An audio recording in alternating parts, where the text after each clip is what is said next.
Após Alexandre de Moraes ordenar que Bolsonaro passe a usar tornozeleira eletrônica, Flávio Bolsonaro entra com pedido de impeachment contra o ministro no Senado. Este é o Visão Libertária, sua fonte de informações descentralizadas e distribuídas. Ajude a propagar as ideias de liberdade. Deixe o seu like e compartilhe com seus amigos. Um artigo seu pode virar vídeo aqui também, sabia?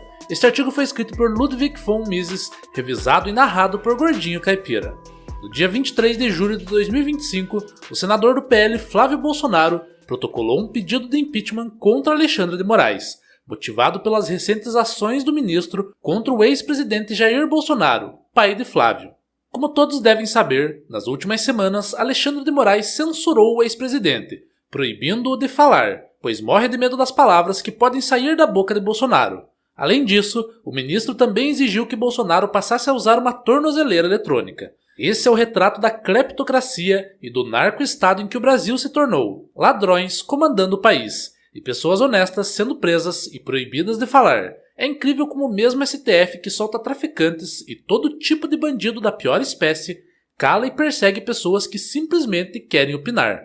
E antes que alguém venha me criticar, dizendo que estou defendendo político, saiba que não estou falando especificamente do ex-presidente aqui, mas sim de todas as pessoas que estão, nesse exato momento, sendo perseguidas e caladas pela Suprema Corte desse país. São inúmeros jornalistas, canais do YouTube, cidadãos comuns e até mesmo políticos, que perderam o direito de falar, de se expressar, de dar sua opinião.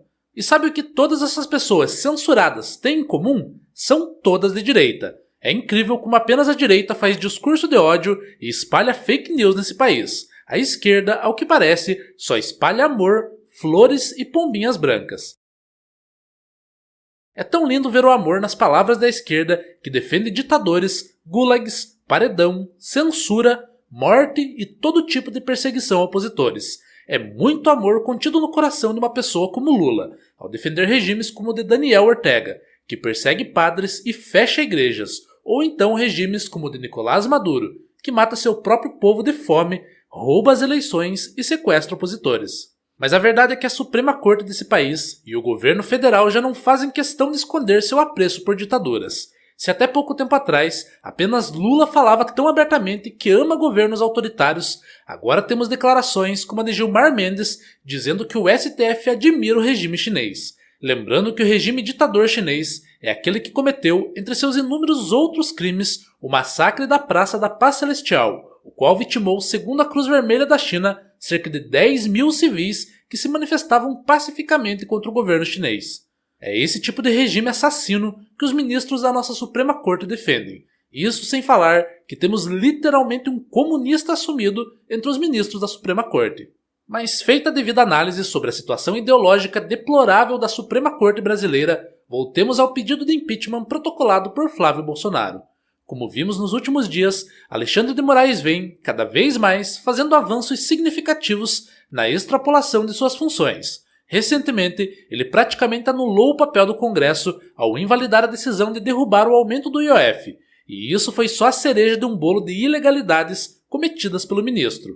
O devido processo legal já não faz mais nenhum sentido em um país onde a vítima e o juiz são a mesma pessoa, onde um único juiz, que não teve nenhum voto, cancela os representantes de milhões de brasileiros que já não aguentam mais o peso de tantos impostos. O único motivo pelo qual não há, nesse exato momento, milhões de pessoas nas ruas ou marchando para Brasília é porque o povo brasileiro é muito pacífico. Talvez seja uma característica dos povos latino-americanos. Afinal, a Venezuela também se deixou ser transformada no que é hoje. O brasileiro ainda tenta manter a fé nas instituições, e a maioria de nós ainda temos esperança de que alguém vai fazer algo para parar Alexandre de Moraes. Como ao menos no papel, Banânia se trata de uma democracia, o Senado é o órgão que deveria ter o poder de dar andamento em processos de impeachment contra ministros do STF. Mas como vivemos em um galinheiro, todos esses políticos estão atolados na merda, e a maioria dos senadores tem o rabo preso, de alguma forma, com algum ministro do STF. Por isso, apesar de gerar mídia e mostrar a indignação da oposição e de grande parte da população brasileira, o pedido de Flávio não vai ter resultado na prática. Caso vocês não saibam, esse pedido de impeachment não é algo inédito, mas sim apenas mais um dentre os outros 46 que já foram protocolados contra o ministro Careca desde que ele foi colocado no STF pelo vampiro Michel Temer. Ou seja, ao menos na configuração atual de senadores, o impeachment de Alexandre de Moraes não é algo que pareça muito promissor. E é exatamente por isso que ações como as sanções que os Estados Unidos estão impondo aos ministros do STF e demais responsáveis pelas injustiças que vêm dominando os noticiários recentemente são tão importantes. Quando um instrumento democrático falha, se é que algum dia funcionou, a única solução possível é o boicote. O boicote é um instrumento extremamente libertário, pois em uma sociedade de leis privadas, a melhor forma de favorecer boas ações e punir as ações ruins é não financiando aqueles que agem de maneira que não nos agrada. Atualmente, é um pouco mais difícil boicotar o Estado, pois vivemos em uma sociedade onde a maioria das pessoas ainda confia e aceita a moeda fiduciária, o famigerado real. Mas isso não significa que os boicotes ou sanções podem ser feitos apenas por nações estrangeiras, como os Estados Unidos. Os cidadãos aqui do Bostil também podem boicotar o governo e dar menos recursos ao Leviatã, e menos recursos significa menos incentivos para um juiz autoritário perseguir dissidentes políticos.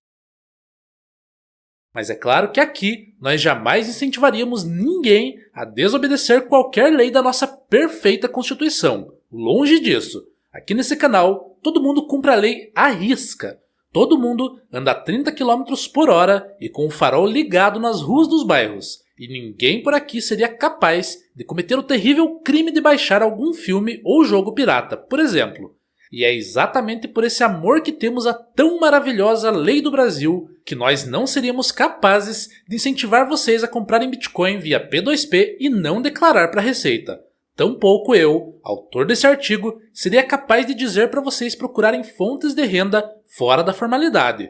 Ou então, para não pedirem nota fiscal para ajudar os lojistas a sonegarem mais impostos. Não façam isso. Eu repito, não façam isso. Homens e mulheres, jovens e idosos, por favor, não cometam o terrível crime de tirar seu dinheiro do controle do Estado. Não estudem Bitcoin e não tenham a ousadia de não pagar o IOF do Xandão. Sejam cidadãos exemplares e ajudem o Estado a continuar perseguindo esses criminosos da direita, que, pasmem, acham que podem falar o que quiserem. Falar contra o regime é crime e nós não somos criminosos. Portanto, peço que você que está assistindo esse vídeo aguarde pelo 48º pedido de impeachment que em breve virá, logo após esse do Flávio Bolsonaro ser engavetado e esquecido. E não seja um criminoso a ponto de parar de financiar o nosso tão querido e justo Estado brasileiro. Lembre-se, sonegar imposto e comprar Bitcoin sem declarar é coisa de criminoso golpista que atenta contra o Estado democrático de direito. E você não é assim. Obrigado pela audiência. Este é um canal colaborativo. Participe você também. Cadastre-se agora mesmo em nosso site visãolibertaria.com e envie seus artigos por lá. Os colaboradores recebem recompensas em Bitcoin. Inscreva-se no canal e clique no botão da campainha para ser avisado de novos vídeos. Até a próxima!